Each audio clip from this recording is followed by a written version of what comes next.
Trinidad and Tobago has opened the door to major US-backed AI data center projects with 2 large-scale facilities now in the planning stage, a move that could boost digital investment. But it is also raising questions about their impact on energy, water, and the environment. The Caribbean nation has signed agreements with US-backed and US-based companies to prepare for a 300-megawatt data center, along with a separate 150-megawatt AI infrastructure facility. The government says the projects could create more than 5,000 jobs, but environmental experts warn that such large data centers could place additional pressure on the country's power grid and its already stressed water supply.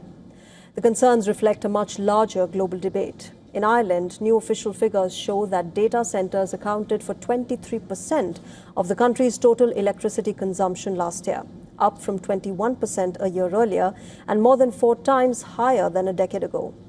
Data centers used 7,663 gigawatt hours of electricity in 2025, compared with 6,973 gigawatt hours in 2024.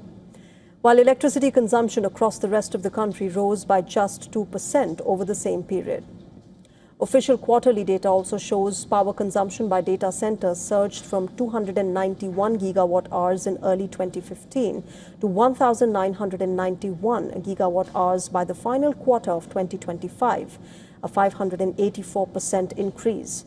The rapid growth has forced Irish authorities to tighten rules on new data center connections as they try to protect the national power grid from rising demand.